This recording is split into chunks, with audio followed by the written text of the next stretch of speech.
우리에게 있어서 보물, 여러분의 각자의 보물 1호가 뭐죠? 없어요? 말할 수 없어요? 아주 소중하고 소중한 거죠. 보물이라는 게. 어떤 값을 치르고라도 소유하고 싶은 것, 그게 보물이에요. 그리고 본문에 가서 보면 예수님께서 두 가지 형태의 보물을 말씀하고 계십니다. 그 첫째가 뭐냐면 땅에 쌓아두는 보물.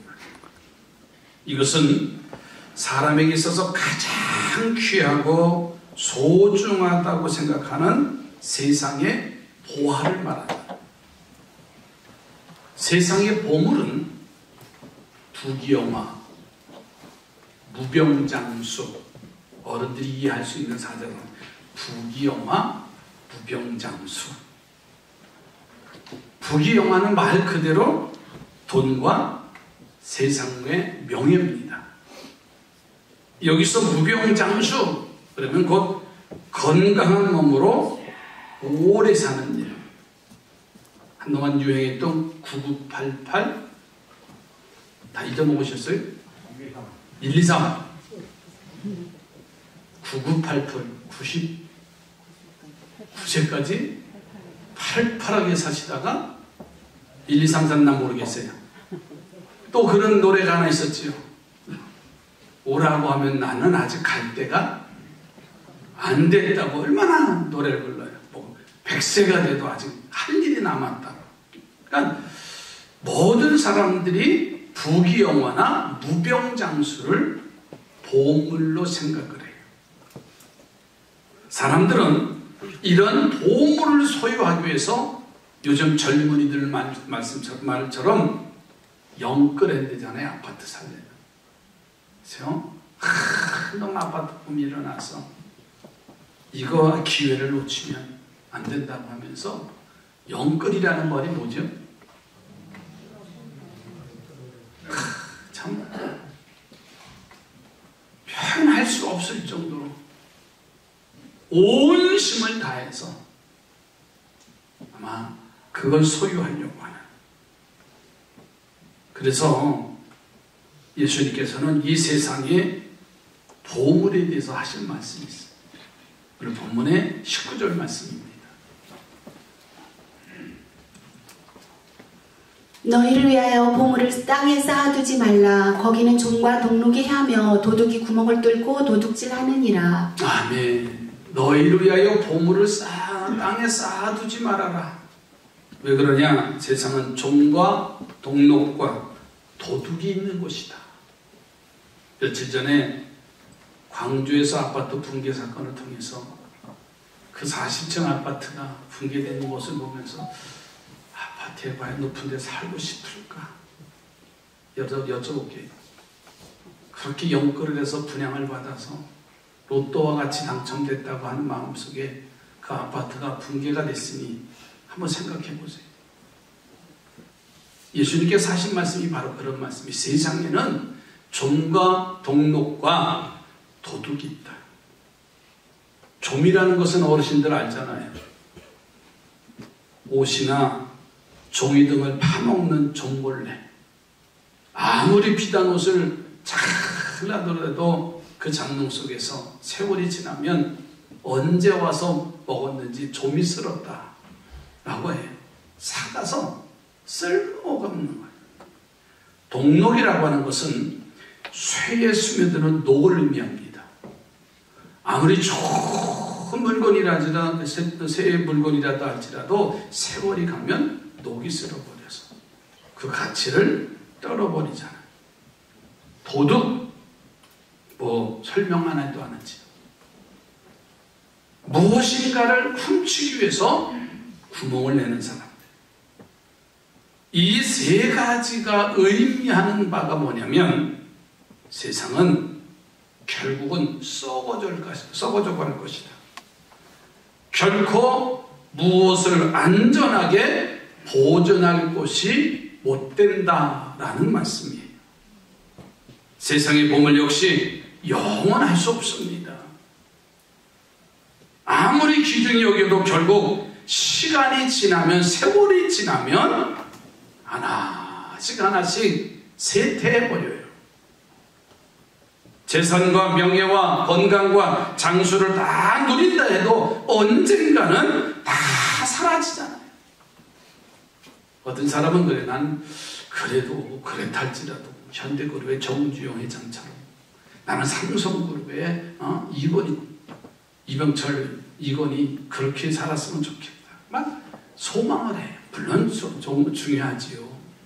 그러나 우리 인생은 100년을 못 돼서 이 세상에 존재가치 없어지는 그것을 붙잡고 사는 게 우리 인간의 모습 아닌가요? 세상의 보물이라는 것은 아침의 안개와 이슬과 같이 사라지고 만다는 거예요. 여러분, 좀과 동록과 도둑이 침범해 하나하나 무너뜨리듯이 세상의 보물들은 사라져버릴 겁니다. 그런데 예수님은 또 다른 형태의 보물에 관한 말씀을 하셔요. 땅에 있는 보물과 더불어 하늘에 쌓아놓은 보물을 말씀하고 있어요. 하늘에 쌓아놓은 보물은 무엇을 말하냐면, 마태복음 5장의 말씀, 팔복에 대한 말씀을 우리가 기억하시기 바라요. 그 팔복의 5장 3절에 심령이 가난한 자는 복이 있나니 천국이 그의 것이라고 말씀을 하시면서 시작이 되어져요. 마음이 가난하게 됨으로써 진실한 회개에 이르고 예수 그리스도를 통해서 완성된 복음을 믿어 제3을 받고 성령의 새롭게 하시는 사역으로 말미암아 하나님의 자녀가 돼서 하나님의 온전한 형상을 회복시키는 거라 그랬어요.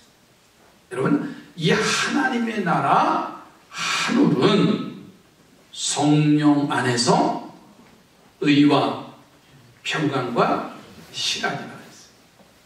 하나님의 나라는 먹고 마시는 것이 아니라고 전제를 해놨어요.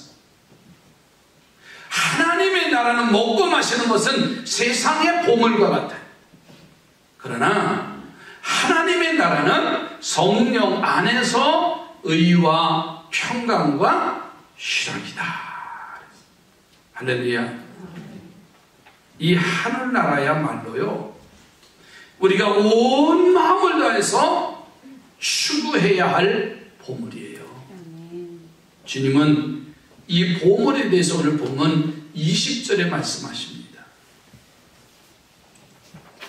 오직 너희를 위하여 보물을 하늘에 쌓아두라. 거기는 좀이나 동록이 해하지 못하며 도둑이 구멍을 뚫지도 못하고 도둑질도 못하느니라. 아멘. 자, 하늘의 보물은 세상에서 있는 좀이나 동록이나 도둑에 의해서 해를 받지 않는다 그랬어요. 그것은 썩어질 것이 아닌 영원한 것이기 때문에 그래요. 그것은 시간이 지나고 달라지거나 달라지지 않는 영원한 새로운 그 자체이기 때문에 누구도 그 무엇으로도요, 하나님의 나라는 훼손할 수가 없어요. 그러므로 하늘의 보물은 결국 썩어질 수밖에 없는 땅의 그 어떠한 보물로도는요, 비교할 수 없는 거예요. 주님은 세례 요한의 예를 통해서 하늘에 쌓은 보물을 이제 다음과 같이 말합니다. 마태복음 11장 11절에 세례 요한에 대한 말씀을 해요. 내가 진실로 너희에게 말하노니 여자가 낳은 자 중에 세례 요한보다 큰 이가 일어남이 없도다. 그러나 천국에서는 극히 작은 자라도 그보다 크니라. 아멘. 자, 예수님은 세례 요한을 보고서요, 세상에서 여자가 낳은 아이 중에서 제일 크다고 그랬어요. 세례 요한보다 훌륭한 인물이 없어요. 그런데 하나님의 나라 천국에 가서는 이 땅에 가장 높고 존귀한 자 같지만은 천국에 가서는 지극히 작다는 거예요. 작은 자 중에서 더 작대. 여러분, 이 위대한 세례 요한도 천국에 가서는 작은 자보다 더 작다고 하는 말이 무슨 말이냐면 제 아무리 이 세상에서 위대한 것, 고귀한 것, 하늘의 가장 하찮은 것에도 못 미친다는 말이에요. 그렇죠.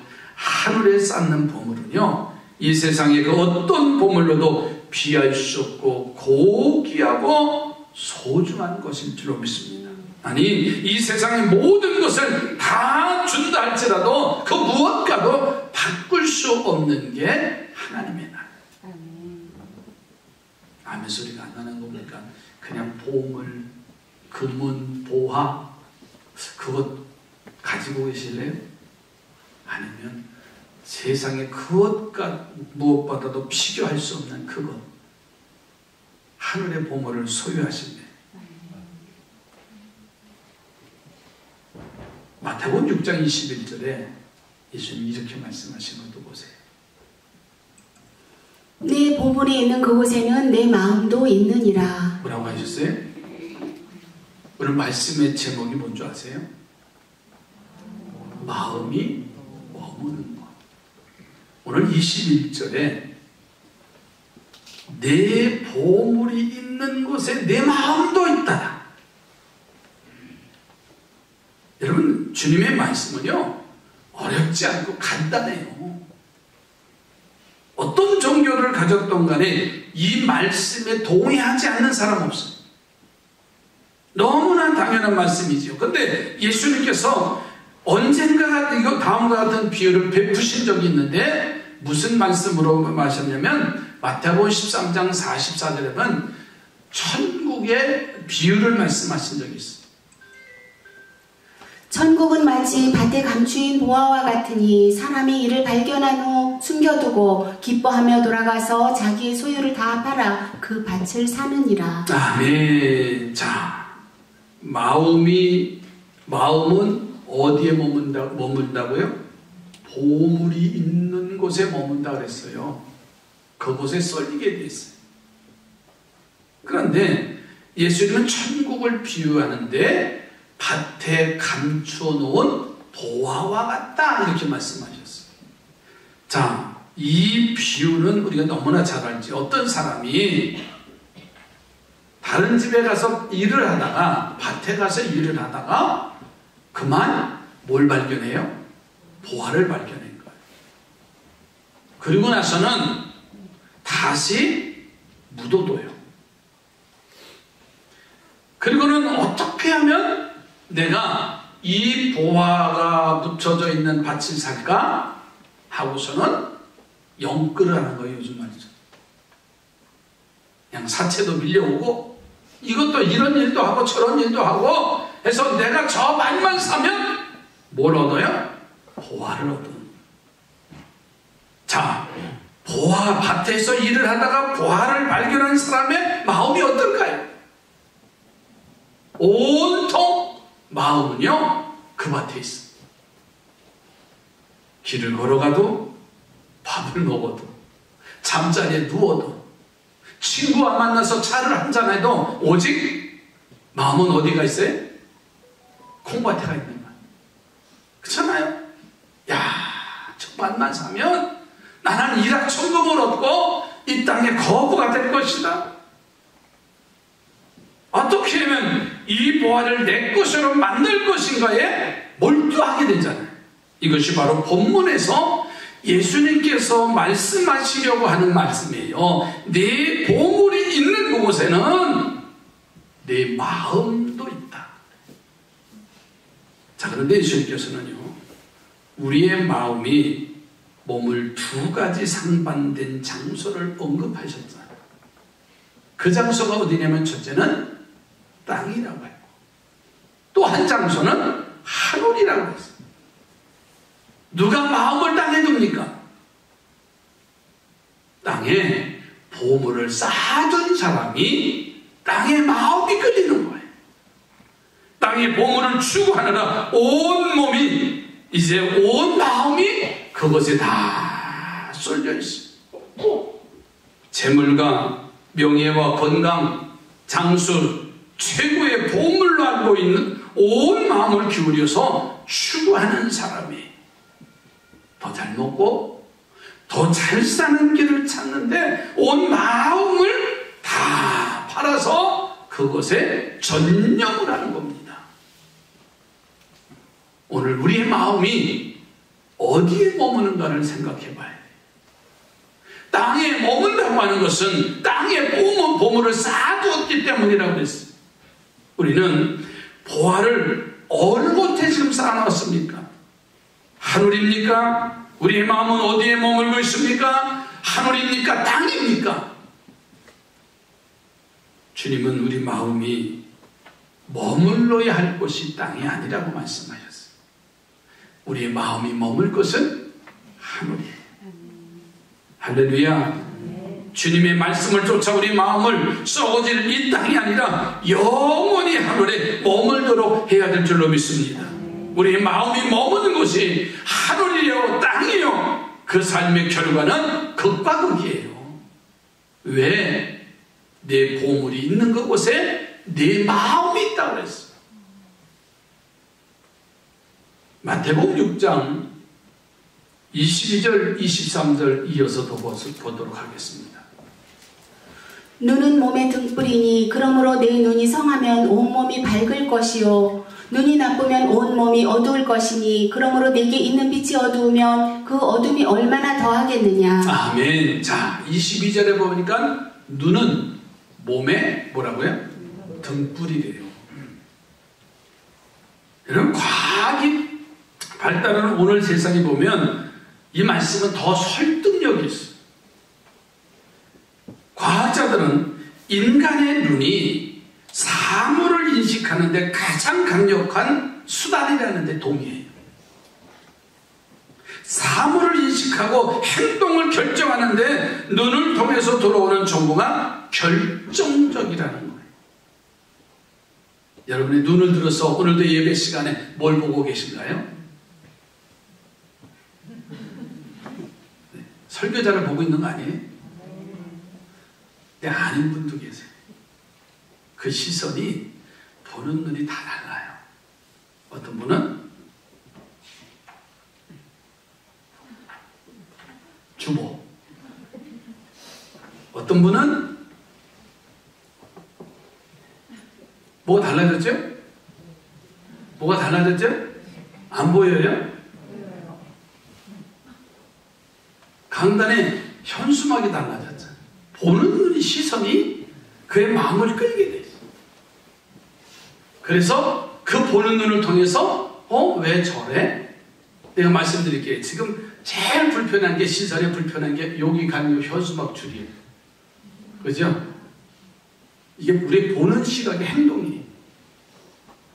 또 뭐 이게 아니라 담임 목사님 이렇게 보면 오늘 넥타이가 보이래. 자꾸만 이게 넥타이가 삐뚤어져서 뒤에서 집사람이 보는 시각이 자꾸만 이래잖아. 왜 이렇게 자꾸만 삐뚤어지는지 모르겠어. 너무 좋은 거 차고 와서. 우리 보는 시각은 눈을 통해서 이해가 되시죠? 그래서 눈은 몸의 등불이에요. 눈이 정보를 받아들여 몸의 행동이 따르게 된다는 점이. 그래서 눈은 몸의 등불이라는 거예요. 따라서 눈이 성하면 온몸이 밝게 되고 눈이 어두우면 온몸이 어둠에 빠지게 된다는 말씀은 지극히 타당한 말씀이에요. 여러분, 안경을 오래 쓴 사람들은요, 갑자기 이제 안경이 어떻게 해서 파손되고 안경을 쓰지 않으면 앞이 뿌여요. 그러면 걷는 게 어때요? 부자연스럽습니다. 잘 보이지도 않고, 그러다 보니까 잘 보이면은요, 행동이 자연스러운데, 잘 보이지 않으면 더듬더듬 하는 거예요. 이게 눈은 마음의 등불이라. 눈이 성하면 이 말씀은 뭐예요? 우리의 눈이 참으로 보아야 할 것을, 온전히 보는 것을 의미하는데, 달리 말하면 우리의 시선이 하늘로 향하면 우리의 마음이 하늘에 머무는 상태를 의미하는 거예요. 우리 옆에 보고 축복하십니다. 눈이 성하시기 바랍니다. 우리의 영적인 눈이요, 바라보는 눈이 건강하면 건강한 것을 보게 돼 있어요. 그러나 눈이 나쁘면요, 어떤 현상이 나타나요? 그의 시선이 세상의 것들에 의해서 분산이 되어지는 거예요. 재물과 명예와 잘 먹고 마시는 것에 눈이 팔려서 정말 보아야 할 것을 보지 못하는 그러한 눈을 가진 거예요. 건강하지 못한 눈은요, 봐야 할 것을 보지 못해요. 근데 건강한 눈은요, 오직 건강한 것을 보기 때문에 그 시선이 집중이 되기 때문에 정확히 보는데, 여러분, 눈이 성하지 않으면, 나쁘면요, 분주해요. 불안해요. 더듬더듬하고 이것 잡았다 저것 잡았다, 이것이 아니네 저것이 옳은가 봐 하면서 갈팡질팡하는 게 우리의 눈이에요. 왜? 재물과 명예와 잘 먹고 마시는 곳에 눈이 팔리면요, 우리의 삶이 불안해. 여러분, 이러한 상태는 마음이 세상에 머무는 상태라는 거예요. 이런 사람들은요, 자신 안에 있는 빛이 어두워졌기 때문에 몸 전체가 갈 바를 알지 못합니다. 어둠 속에서 방황하는 거예요. 자, 그렇다면 우리 고민거리가 하나 생겨요.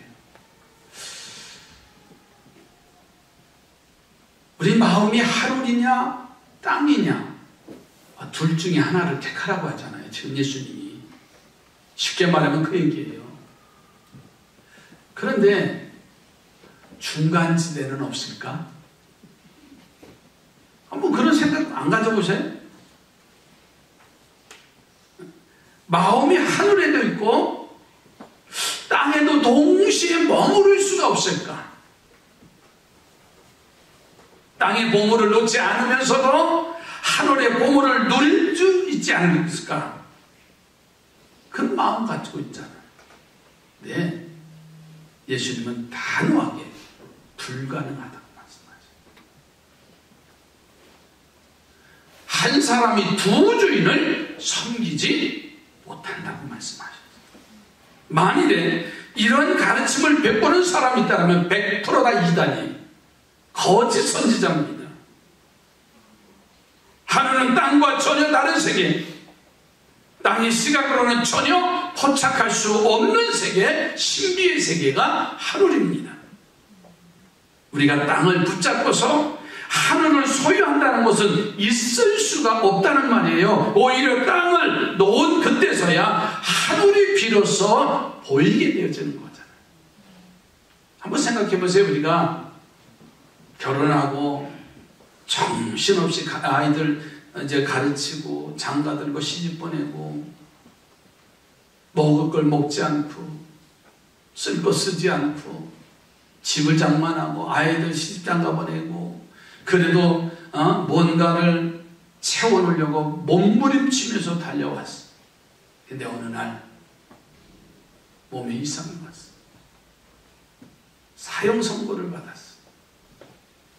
그때 하는 말이 다 소용없다. 자식도 소용없고 물질도 소용없고 그 좋은 재산, 많은 재산도 내게는 소용없다. 오직 뭐만? 내 생명. 그제서야 그의 바라보는 시각이 달라져요. 땅의 것만 수십 년 동안 바라보면서 그것이 내 인생의 전부인 줄 알고서 달려왔는데 그게 아니라는 거예요. 그러면서 그의 시선이 어디로 향해요? 하나님을 향합니다.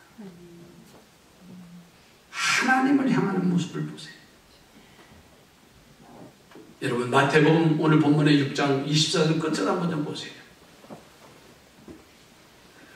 한 사람이 두 주인을 섬기지 못할 것이니 혹 이를 미워하고 저를 사랑하거나 혹 이를 중히 여기고 저를 경히 여김이라. 너희가 하나님과 재물을 겸하여 섬기지 못하느니라. 아멘. 재물을 땅에 쌓으려 애쓰는 일은 땅에 보물을 쌓는 대표적인 일입니다. 물론 재물을 땅에 쌓아두는 것도 필요하지요. 성실히 일하고 저축해서 빚지지 않고 의식주를 위해서 저축하고 가족과 형제를 위해서 저축하는 건 중요합니다. 문제는 재물의 시선을 뺏기는 거예요. 필요한 것 이상으로 모으려고 애를 쓸 때, 마음을 재물이 쌓일 때 쏟는 것은요, 이 땅에서 사라질 것에 대해서 매이고 있다는 거예요. 그래서 예수님께서는 부자가 한가락하기 어렵다고 말씀하셨어요. 왜 그렇습니까? 이 땅의 재물에 마음이 팔려있기 때문에, 재물에 모든 걸 다 쏟아부었기 때문에 그래요. 부자가 깨달아야 영생을 얻는 일도 있습니다. 이들은 부를 가졌으나 그것에 시선을 두지 않고 마음이 거기에 머무르지 않게 하기 위해서예요. 재물을 가졌으나 그것이 하루아침에 사라질 수 있는 허망한 것임을 알고 오직 하나님 한 분에게만 시선을, 마음을 고정시키기를 주의 이름으로 축복합니다.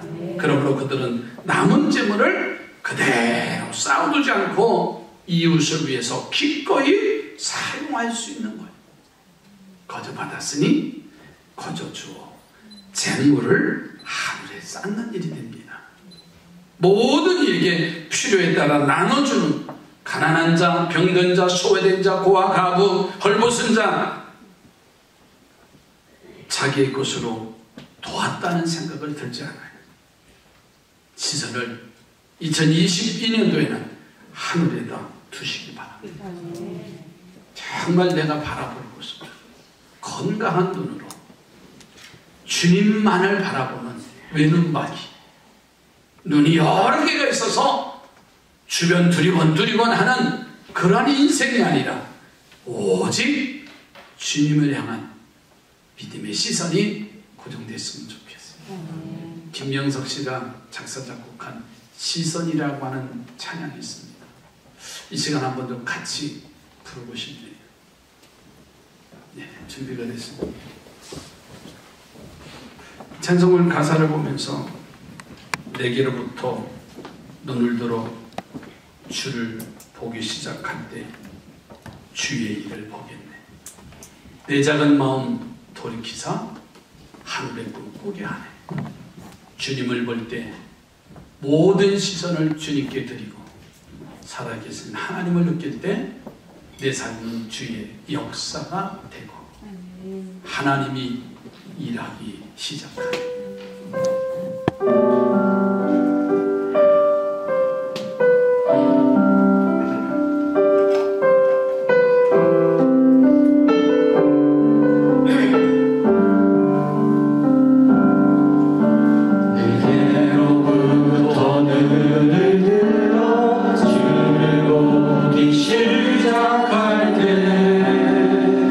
주의 일을 보겠네.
머뭅니까?